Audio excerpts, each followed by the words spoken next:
Vamos a leer, hermanos, la palabra del Señor en el libro de Hebreos. Busquemos el capítulo número 6, donde leeremos la palabra de Dios. Los días lunes estamos estudiando este libro de Hebreos y hemos ido avanzando versículo a versículo en cada uno de los detalles y enseñanzas que acá se nos presentan. Y así es como hemos llegado hasta el capítulo 6, que es donde corresponde continuar ahora con este estudio de la palabra de Dios. Dice entonces el libro de Hebreos capítulo 6, versículo número 1 en adelante: por eso, dejando a un lado las enseñanzas elementales acerca de Cristo, avancemos hacia la madurez. No volvamos a poner los fundamentos, tales como el arrepentimiento de las obras que conducen a la muerte, la fe en Dios, la instrucción sobre bautismos, la imposición de manos, la resurrección de los muertos y el juicio eterno. Así procederemos si Dios lo permite. Es imposible que renueven su arrepentimiento aquellos que han sido una vez iluminados, que han saboreado el don celestial, que han tenido parte en el Espíritu Santo y que han experimentado la buena palabra de Dios y los poderes del mundo venidero. Y después de todo esto se han apartado. Es imposible, porque así vuelven a crucificar para su propio mal al Hijo de Dios y lo exponen a la vergüenza pública. Amén. Hasta ahí dejamos la lectura. Pueden tomar sus asientos, por favor, hermanos.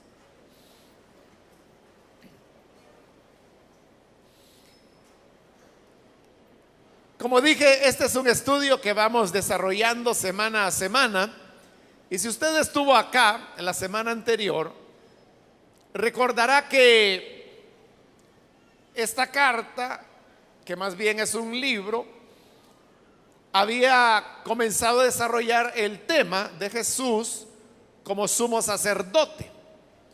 Pero luego el autor se detiene para hacer un paréntesis y él comienza a explicar que sobre ese tema del sacerdocio del Señor Jesús realmente es un tema amplio, sobre el cual hay muchas cosas que explicar, y algunas de ellas él reconoce que son difíciles de entender. El problema era que los hebreos eran personas que no habían aprovechado el tiempo en el sentido de madurar lo suficiente desde que ellos recibieron el conocimiento del Evangelio. Porque como vimos la semana anterior, les decía, ustedes ya deberían ser maestros. Es decir, para el tiempo que tenían de conocer el Evangelio, ellos ya deberían ser maestros de otros. Pero resultaba que no era así, y que había que estarles repitiendo los elementos básicos, o como diríamos, el primer grado de la fe cristiana. Y esto dificultaba que ellos pudieran entender enseñanzas un poco ya más amplias y difíciles, como las llama la Escritura, como el tema de Jesús como sumo sacerdote. Y luego venía la comparación del alimento. Entonces él decía que un niño recién nacido solamente se alimenta de leche. No se le puede dar alimento sólido porque en ese caso se le va a hacer más mal que bien. Para el bebé es la leche, pero para el que ya tiene cierto grado de madurez es el alimento sólido. Con eso lo que quiere decir la Escritura es que las enseñanzas más sencillas del Evangelio son para los bebés en Cristo, en tanto que ya las enseñanzas, como el del sacerdocio de Jesús, era para personas que tenían mayor madurez. Esto nos hablaba, y hasta ahí llegábamos la semana anterior, que las personas solamente tendrán la capacidad de comprender doctrinas más avanzadas del Evangelio cuando tengan el desarrollo y la madurez espiritual que les permita digerir ese alimento sólido. Y yo le adelantaba la semana anterior que los peligros eran dos. El primer peligro es ese, que la persona que no desarrolla su madurez espiritual se ve imposibilitada de poder conocer más acerca del Evangelio y la doctrina de las Escrituras. Se va a quedar siempre con los elementos más sencillos, más básicos del cristianismo, que no es que sean malos, pero que no son suficientes para poder sostener la vida del creyente en integridad. Entonces, el no madurar bloquea a las personas para entender verdades más completas o más avanzadas de la fe cristiana. Ese es el primer peligro. Repito, el primer peligro es que las personas no tienen la capacidad de entender doctrinas más avanzadas del Evangelio. Pero hay un segundo peligro, y fue que yo le dije que quedaba precisamente para este día, y es lo que hoy hemos leído. El peligro no solamente es que la persona que no crece en madurez espiritual no entiende las doctrinas más avanzadas, sino que además de eso, esa persona corre el peligro de retroceder, de apartarse de la fe, o como lo traduce la Reina Valera, recaer, es decir, cometer apostasía. Lo vamos a explicar eso un poco más adelante. Pero comencemos en el versículo 1 que hemos leído, donde dice: dejando a un lado las enseñanzas elementales acerca de Cristo, avancemos hacia la madurez. Entonces, es una invitación que se nos está haciendo para que superemos las enseñanzas básicas del cristianismo y avancemos hacia la madurez. Esa es la invitación. Avancemos hacia la madurez. No debemos, hermanos y hermanas, conformarnos con recibir solamente las enseñanzas básicas y sencillas del Evangelio.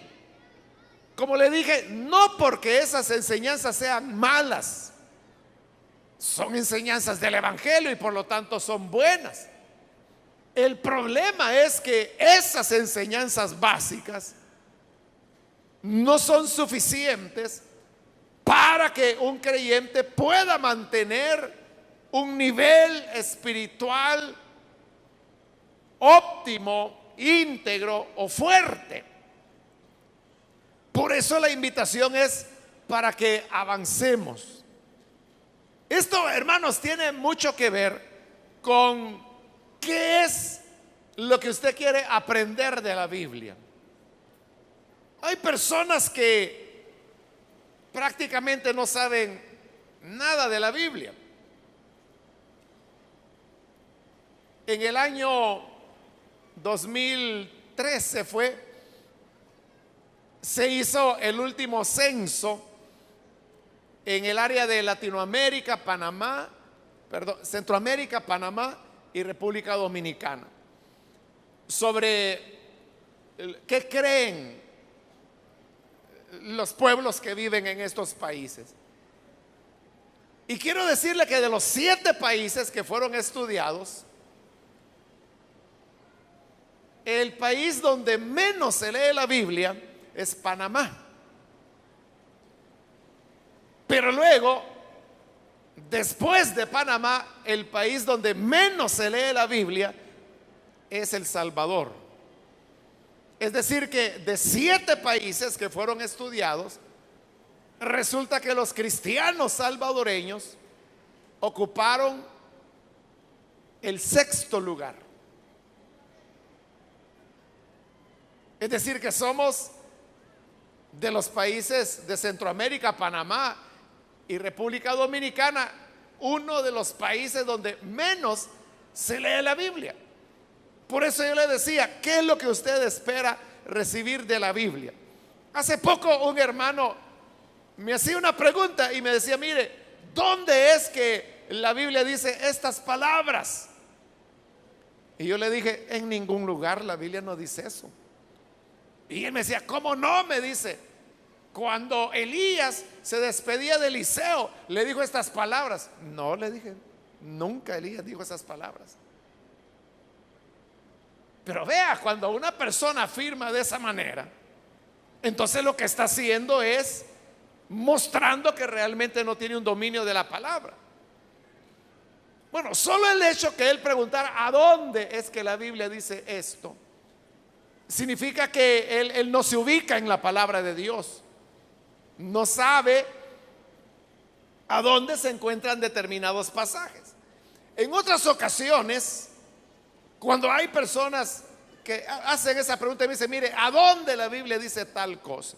O sea, a mí nada me costaría decirle, mire, lo dice en tal lugar. Pero a mí lo que me interesa es que la gente aprenda a utilizar la Biblia. Entonces, cuando me preguntan eso, ¿a dónde la Biblia dice tal cosa? Yo le digo, búsquelo en la concordancia de su Biblia. Porque, bueno, la concordancia sirve para varias cosas, pero una es esa, ¿no? Encontrar pasajes de la Biblia, ¿dónde están? Y hay personas que me dicen, gracias, lo voy a hacer. Pero también me he encontrado con personas que me han dicho, ¿y qué es eso? ¿Qué es concordancia? Entonces, ahí es donde uno se va dando cuenta que las personas realmente desconocen la palabra de Dios. Entonces, así hay, hermanos, cientos de miles de personas que dicen ser creyentes, que dicen creer en Jesús, que creen que la Biblia es la palabra de Dios, pero no la conocen, no la leen, no saben dónde dice tal cosa, o no saben si lo dice o no lo dice, o a veces dicen que la Biblia dice y la Biblia no lo dice. Así como eso que la gente dice, la Biblia dice que ni una hoja se mueve sin que no sea la voluntad del Padre. La Biblia no dice eso. Ese es un invento. En ningún lugar la Biblia dice eso. O sea, pero como la gente no sabe lo que la Biblia dice y lo que no dice, entonces casi cualquier cosa pueden creer. Ahora, esa es la mayoría, pero de los pocos que leen la Biblia, lo que saben de la Biblia es una gotita. Lo que saben de la Biblia es muy poco. Yo me atrevería a decirle que muchas personas ni siquiera saben elementos básicos de la fe, como el arrepentimiento, la justificación por fe, no lo pueden explicar. O doctrinas básicas como el mismo hecho de que la Biblia es inspirada por el Señor. ¿Cuántos creen que la Biblia es inspiración del Espíritu Santo?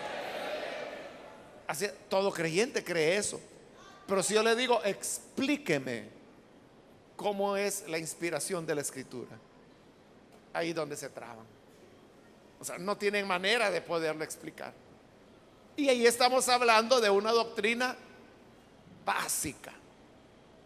El llamado entonces que se nos hace es que avancemos hacia la madurez. Yo, hermano, no sé qué tipo de creyente es usted y tampoco lo quiero juzgar. No quiero y tampoco no tendría ninguna base para juzgarlo.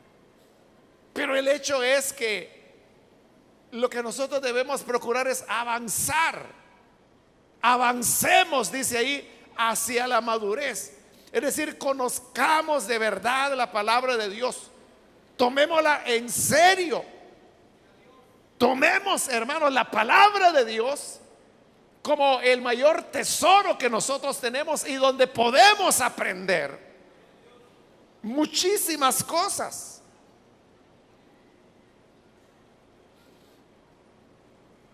Es una fuente inagotable.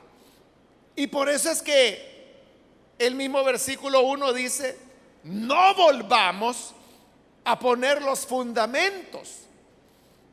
Y menciona 6 doctrinas que se consideraba que eran como los fundamentos, es decir, lo básico del cristianismo. Y menciona el arrepentimiento de las obras. O sea, eso de quererse salvar por obras, que dice que eso conduce a la muerte, ese es un fundamento. La fe en Dios sería otro fundamento. La instrucción sobre bautismos es otro fundamento. La imposición de manos sería cuarto fundamento. La resurrección de los muertos sería la quinta doctrina básica. Y la sexta, dice, es el juicio eterno. Estas 6 doctrinas que se mencionan ahí eran, hermanos, como el mínimo que todo creyente debería saber, que son doctrinas que también nosotros las consideramos como básicas, porque cuando habla del arrepentimiento de obras muertas, ese es el tema del arrepentimiento que nosotros tenemos como una doctrina básica. Luego dice la fe en Dios, ese es el tema de la justificación, que también lo tenemos como doctrina básica. La instrucción sobre bautismos, como está en plural, entonces está hablando del bautismo en agua, el bautismo en el Espíritu Santo y el bautismo en el cuerpo, que son 3 bautismos los que hay. También para nosotros eso es doctrina básica. Luego menciona la imposición de manos, que es una enseñanza que en el caso nuestro no lo damos a toda la iglesia, pero sí se le imparte a los diáconos y diaconisas y todos los hermanos y hermanas que cumplen una función de servicio dentro de la iglesia, porque en nuestras iglesias la imposición de manos está limitada a los que ostentan un privilegio. Por eso es que a ellos se les da esa doctrina, que es básica también. Luego continúa diciendo la resurrección de los muertos, la quinta, y el juicio eterno, que sería la sexta, que ambos son temas acerca de eventos futuros o escatología, como algunos le llaman, aunque no es tan preciso a ese tipo de temas llamarle escatología. Pero bien, usted puede ver que esos son enseñanzas básicas, o lo que nosotros llamamos doctrinas básicas. Pero ¿qué es lo que está diciendo? Que ya no estemos repitiendo lo mismo, que ya no estemos enseñando y enseñando. O sea, porque eso las personas ya deberían conocerlo. Y como esa es la base o el fundamento, como dice ahí, usted sabe que el fundamento es aquello sobre lo cual se va a construir el edificio. Entonces, las personas, al manejar eso, que nosotros llamamos las doctrinas básicas, tienen el fundamento sobre el cual se puede continuar construyendo muchas otras enseñanzas, que es ya la comida sólida para los que han alcanzado madurez. El problema con los hebreos era que había que estar repitiendo esos fundamentos, esas doctrinas básicas, porque nunca terminaban de entenderlo. Y es parecido, ¿verdad, hermanos?, a lo que ocurre hoy en día, que las doctrinas básicas se repiten, se repiten, se repiten. Los días jueves y viernes acá en la iglesia es de doctrinas básicas, dependiendo qué día a usted le corresponde venir. Pero usted sabe que todos los jueves o todos los viernes ahí está repitiéndose, repitiéndose, repitiéndose la doctrina básica. Y aunque se repite y se repite y se repite, muchas personas no le entienden. No entienden ni siquiera un tema tan fundamental como el de la justificación por fe. Y por eso es que la gente siempre está preguntando: mire, y si pasa esto, esto y esto, pierde la salvación. No he entendido lo que es la justificación por fe. Entonces, así, si no entiende eso, que es la doctrina que hay que entender para la salvación, ¿cómo podrá entender toda la grandeza y riqueza que hay, hermanos, de conocimiento y enseñanza bíblica que podemos aprender? Entonces, es una invitación a avanzar hacia la madurez. Y dice el versículo 3: así procederemos si Dios lo permite. Es decir, si Dios nos da la ayuda, vamos a proseguir, vamos a avanzar hacia la madurez. Y eso es lo que tenemos que proponernos todos, hermanos. No se conforme usted con lo poco. Usted tiene que ser de espíritu investigativo, leer la palabra. Cuando usted escuche algo que se dice aquí, que se enseña, usted diga: bueno, qué interesante eso, voy a buscarlo, voy a investigar acerca de este tema. Pero mucha gente no hace eso, no toman nota ni siquiera, sino que simplemente oyen, quizás entendieron, pero usted sabe cómo es la memoria humana, ¿no? Que usted pudo haber oído algo y haberlo entendido, pero la semana usted dice: ¿cómo era la cosa? ¿Cómo fue que dijo? Al mes se acuerda ya de la mitad, a los 2 meses ya lo olvidó todo. Otra vez hay que volver a repetir. Eso, hermanos, sería como el niño que nunca aprendió aritmética, nunca aprendió a sumar, a restar, a multiplicar y a dividir. Esa es la aritmética. Nunca la aprendió, o la aprendió y la vuelve a olvidar. Entonces terminó el 5.º grado y al año siguiente, cuando va a 6.º, ya no sabe nada. Tiene que repetir el 5.º, vuelve a hacerlo. Llega a 6.º, se le olvidó otra vez a 5.º, vuelve a hacerlo. Llega a 6.º, pero no puede, se le olvidó, que regrese. Y puede pasarse toda la vida haciendo 5.º grado y 5.º grado y 5.º grado, y nunca va a pasar de ahí.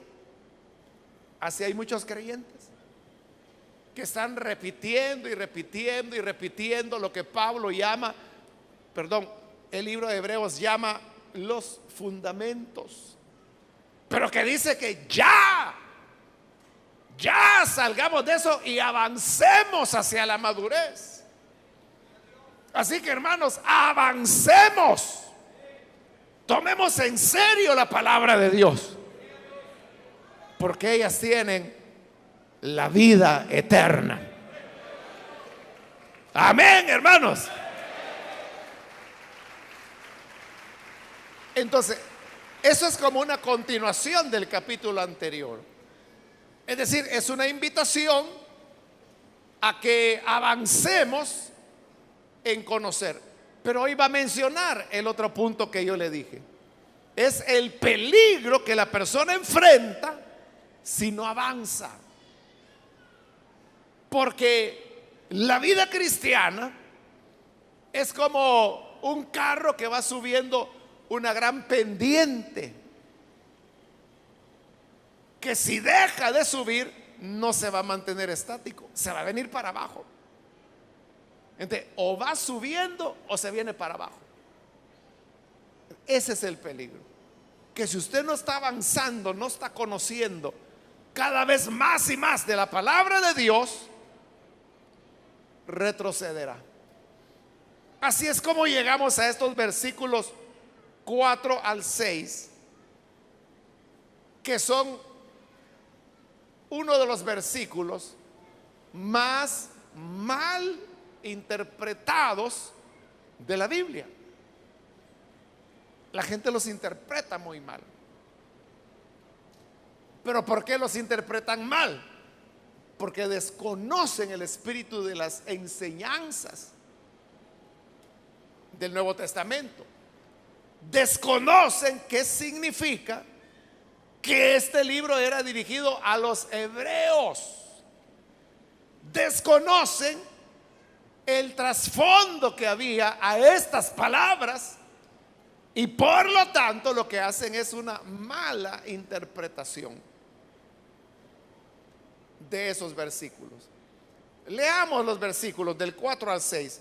Dice: es imposible que renueven su arrepentimiento aquellos que han sido una vez iluminados, que han saboreado el don celestial, que han tenido parte en el Espíritu Santo y que han experimentado la buena palabra de Dios y los poderes del mundo venidero.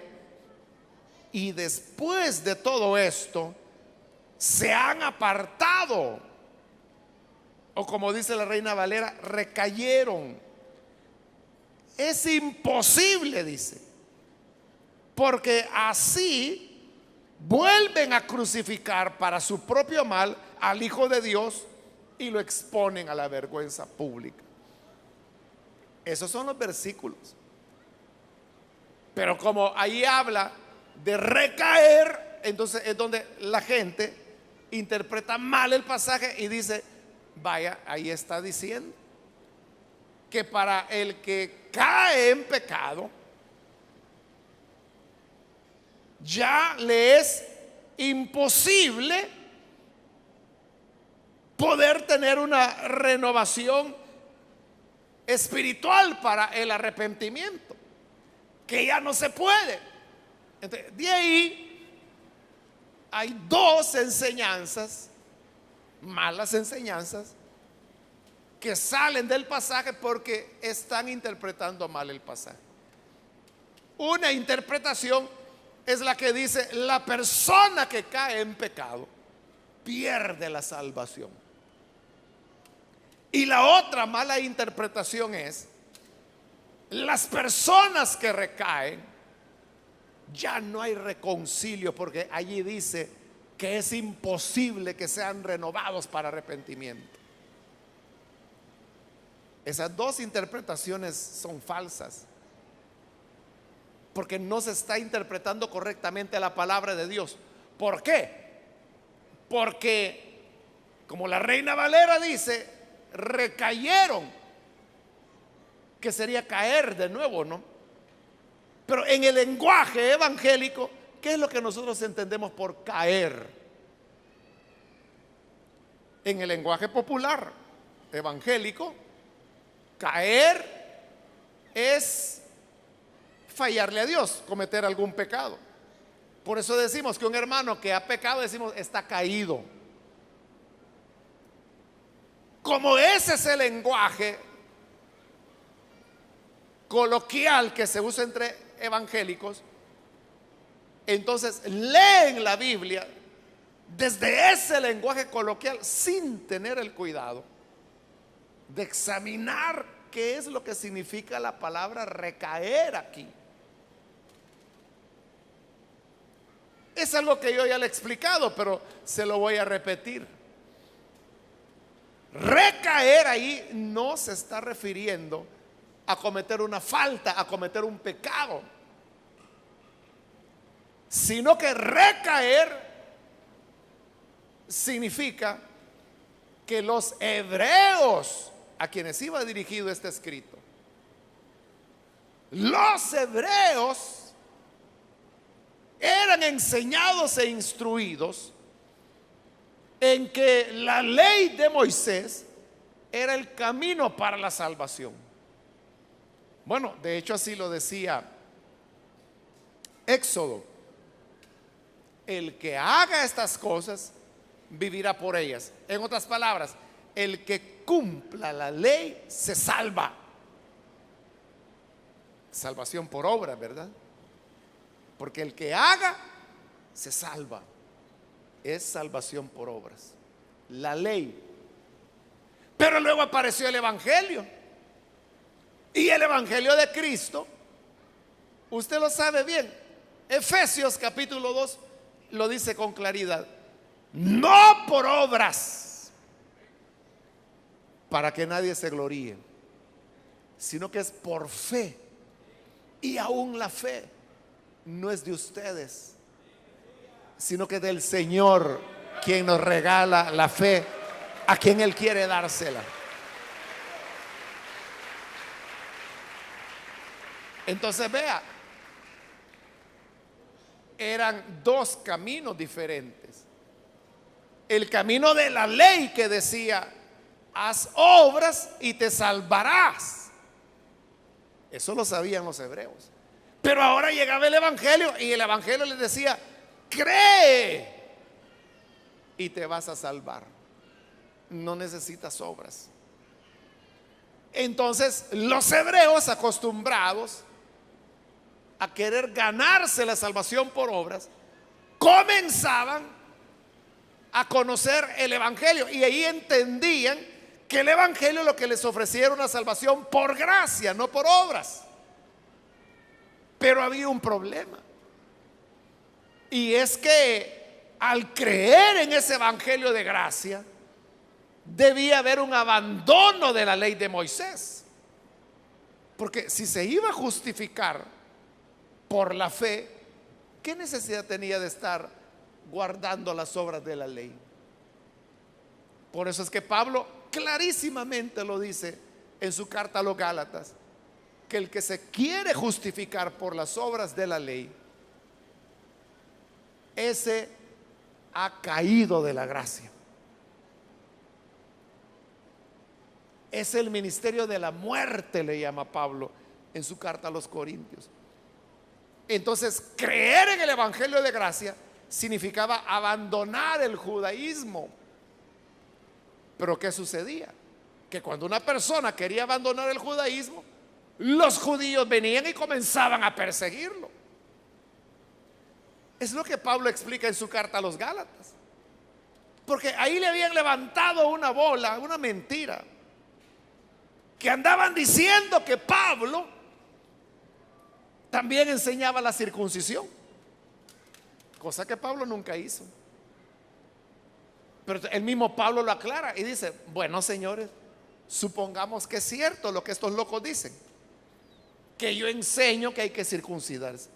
Si fuera cierto que yo enseño que hay que circuncidarse, entonces ¿por qué me andan persiguiendo los judíos?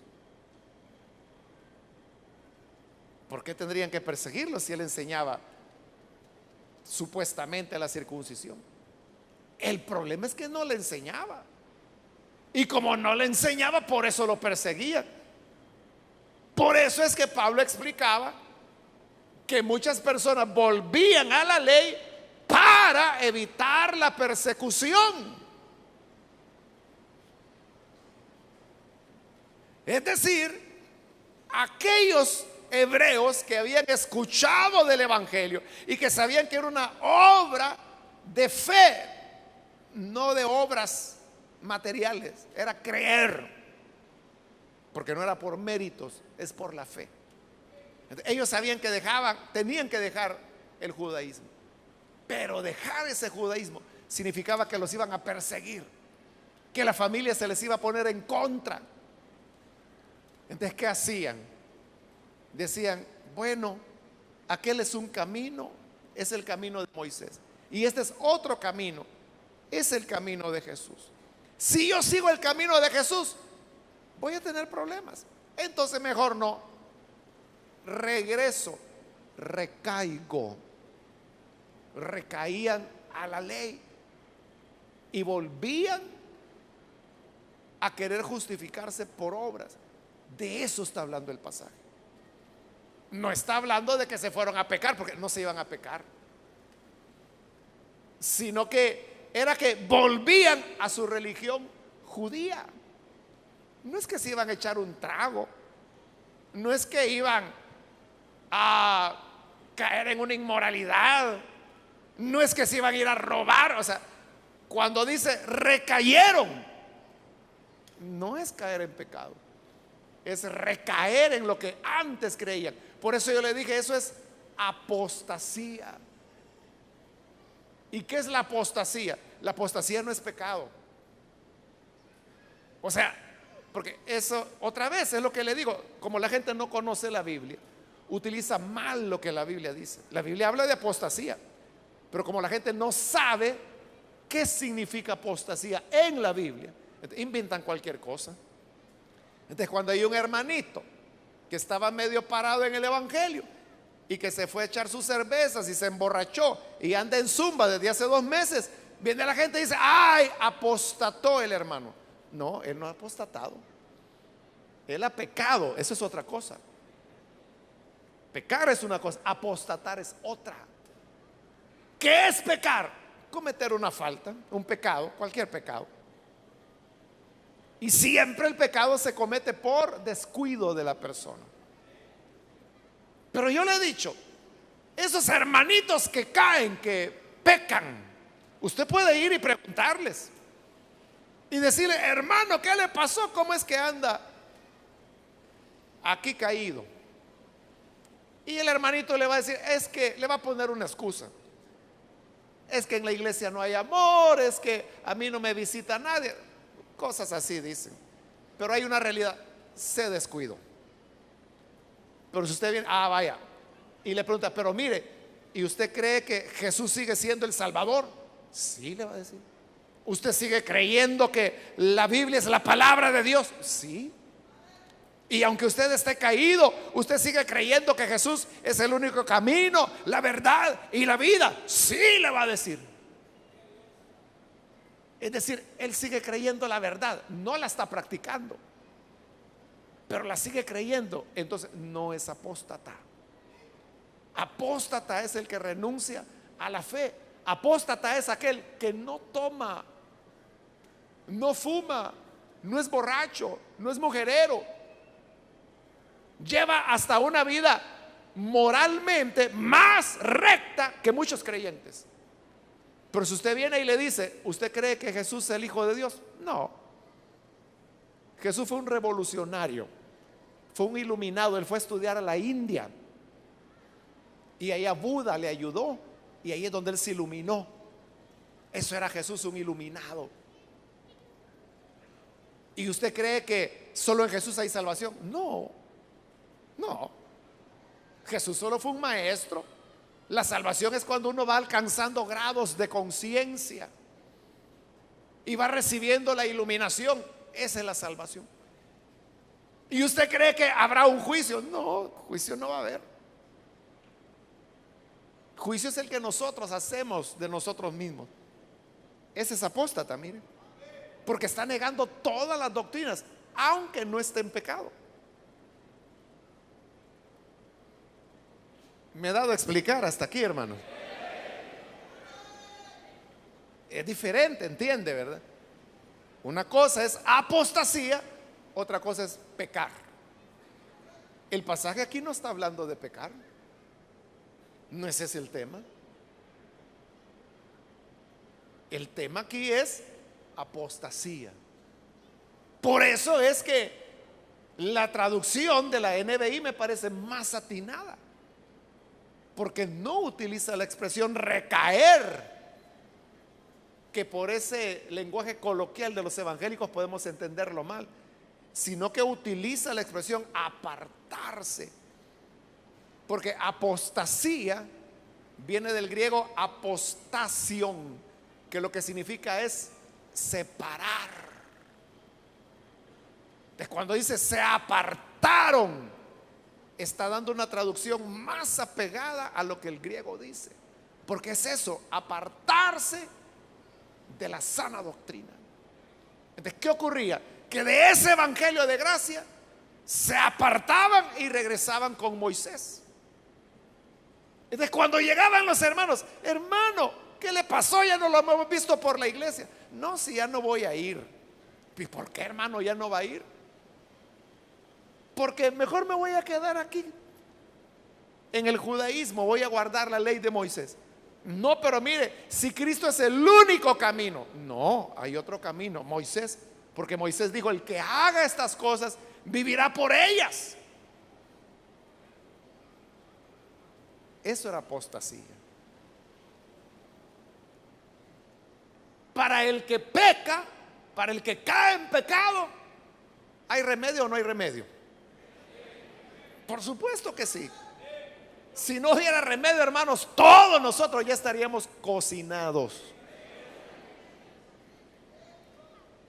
Sí, siendo honestos con Dios.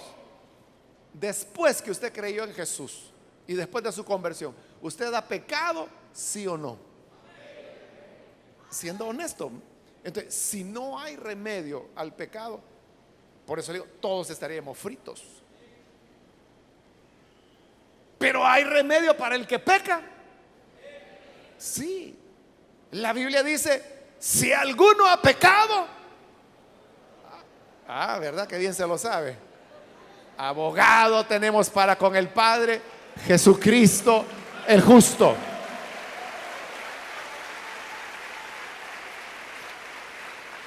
Hay remedio para el pecado.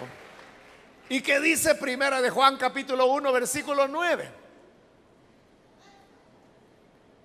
Si confesamos nuestros pecados, Él es fiel y justo para perdonarnos y limpiarnos de toda maldad. Y a mí me gusta que allí dice maldad. No dice que nos va a perdonar nuestros errores, nuestras equivocaciones.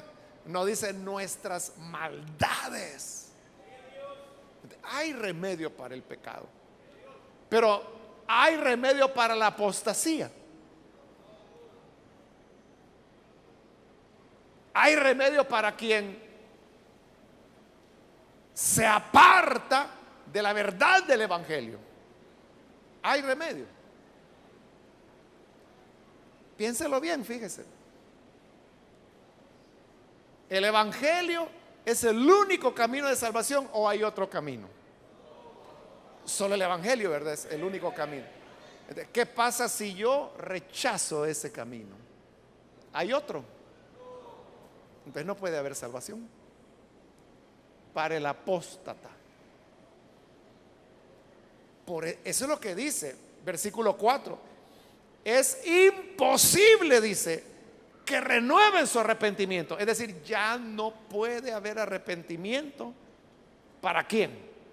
Para aquellos, dice, que han sido una vez iluminados. ¿Qué es la iluminación? La iluminación es cuando el Espíritu Santo viene y, como dice ahí, ilumina a la persona que entiende que ha pecado, que está condenado, pero que Cristo es el remedio para ese pecado. Pero vea, esto que estoy diciendo no es difícil de entenderlo. Si yo le digo, usted ha pecado, la paga del pecado es muerte, pero Cristo vino para dar salvación. Tres cosas. Eso usted lo entiende y lo entiende cualquiera, aunque no sea creyente. ¿Cómo es que un incrédulo puede entender eso? Porque el Espíritu le ilumina. Pero no significa que sea creyente. Solo significa que entendió. Yo puedo entender algo y no creer en eso.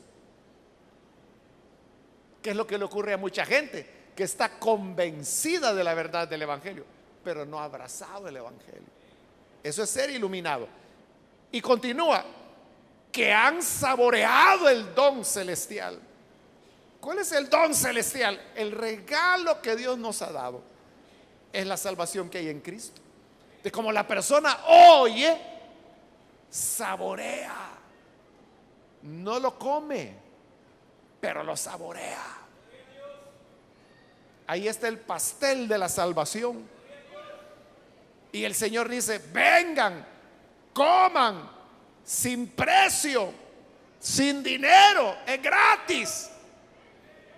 Y ya vemos gente que fuimos y comimos, ¿verdad?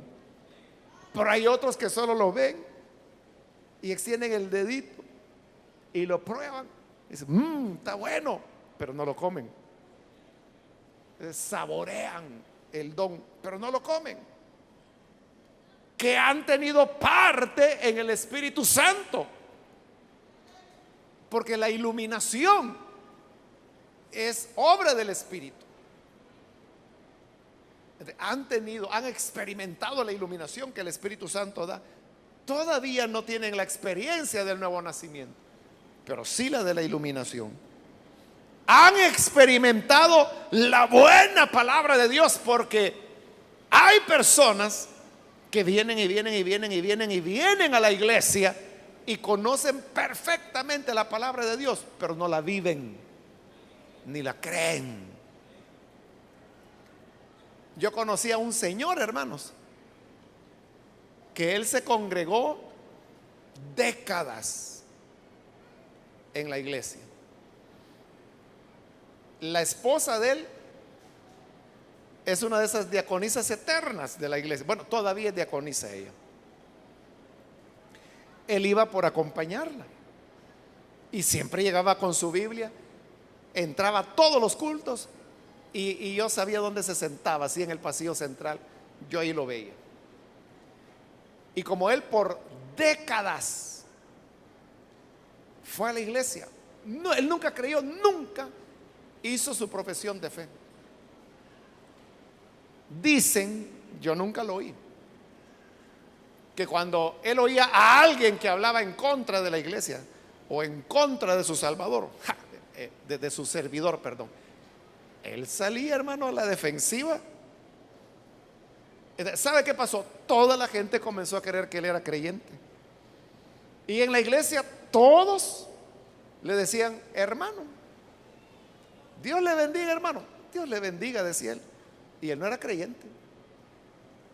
O sea, yo que lo conocía, que sabía la historia de él, él tenía, hermano, más de 20 años de llegar a la iglesia. 22, 25 años, algo así. Nunca creyó en el Señor. Pero como la gente ahí lo veía, podían faltar los diáconos, podían faltar los ancianos, pero él no faltaba. Todo el mundo pensaba que era hermano y no era hermano. Finalmente él falleció, y falleció sin haber recibido al Señor. Su esposa, viuda, sigue siendo diaconisa, de esas hermanas que ya son parte de la decoración de la iglesia. Así es el hermano, o sea, muy, muy entregado. Entonces, él experimentó la buena palabra de Dios, por supuesto. Si él oyó, hermano, yo no sé cuántas predicaciones, cientos de predicaciones. Él le encantaba, nunca creyó. Ve, hay personas que pueden experimentar la buena palabra sin llegar a la conversión. Y dice: y los poderes del mundo venidero. Los poderes del mundo venidero son los dones del Espíritu Santo. Cualquiera que venga aquí, por pagano que sea, puede escuchar lenguas, interpretación de lenguas, profecía, palabra de ciencia, palabra de sabiduría. Puede ver en acción los dones de sanidades, don de fe, milagros, etcétera. Pero no es creyente.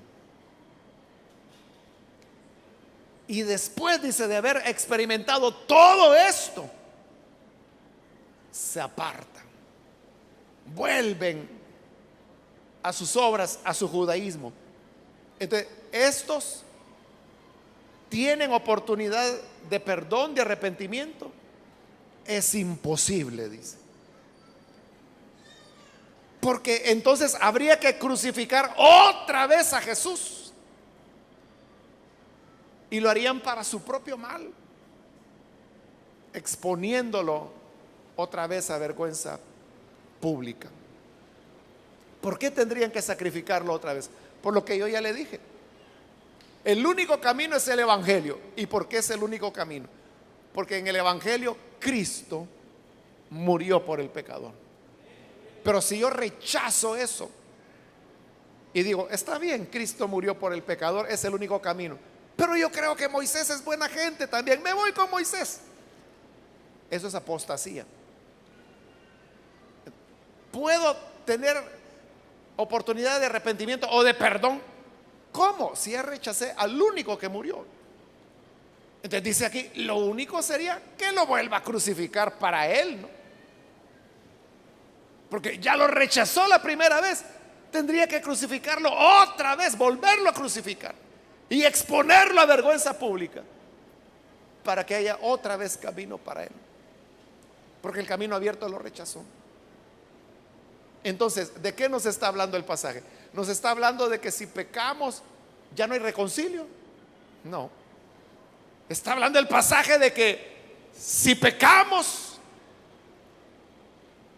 se pierde la salvación. No se está hablando de ese tema.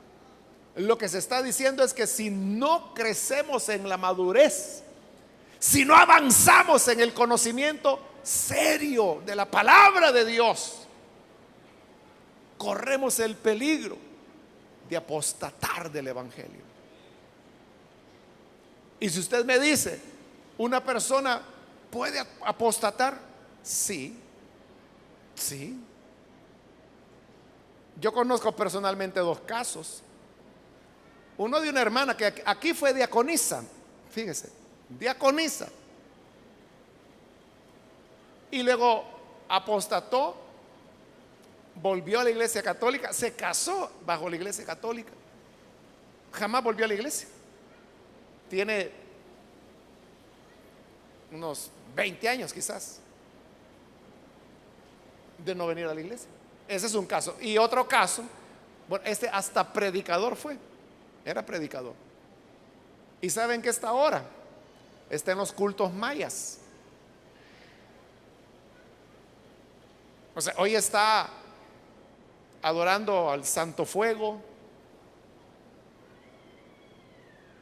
a la Santa Tierra, a la lluvia, al sol, a la luna. Después de ser predicador. ¿Eso qué es? Apostasía. O sea, porque ahí no es que pecó, no es que se hizo bolito o algo. No, no, no. Es que dejó de creer en Jesús para ir a creer en la Pachamama. Sí, que así le llaman a la tierra, ¿no? La madre tierra. Eso es apostasía. Otros se pueden volver incrédulos, escépticos. ¿Y sabe por qué retroceden? Aquí lo dice: porque no avanzamos hacia la madurez. Entonces, no es cuestión únicamente de que, es que como yo soy intelectual, yo quiero conocer mucho de la Biblia y voy a tener muchos libros y voy a aprender. O sea, no es una cuestión intelectual, es una cuestión de que si no avanzas y tú dices, no, a mí con 3 gritos que peguen en el mensaje yo salgo lleno, hermano. O sea, ese que se conforma con nada, ese es el que corre el peligro de la apostasía. Cuidémonos y avancemos hacia la madurez. Amén, hermanos. Vamos a orar, vamos a cerrar nuestros ojos. Padre, te damos las gracias por las personas que están aquí al frente, como también por los televidentes, los radioescuchas, cualquier medio que tú permitas para que tu palabra pueda llegar. Te ruego, Padre, que tú puedas perdonarles, renovarles, y tú que eres el que nos ilumina, el que nos hace comer del don celestial, comparte con estos que creen tu santa palabra, y que este sea un primer paso para avanzar hacia la madurez, para que no retrocedamos y podamos así, Señor, cada día de nuestra vida mantenernos creciendo, aprendiendo, desarrollándonos, y nunca dejar de conocer tu palabra, pues es lo único que garantizará nuestra estabilidad en la fe. Bendice a tu iglesia, ayúdanos a todos a amar tu palabra, a avanzar en el conocimiento, a que no nos conformemos con el mensaje trivial de siempre, sino que avancemos para recibir el alimento sólido que tú prometes para los que han alcanzado madurez. Por Jesús nuestro Señor lo pedimos. Amén y amén.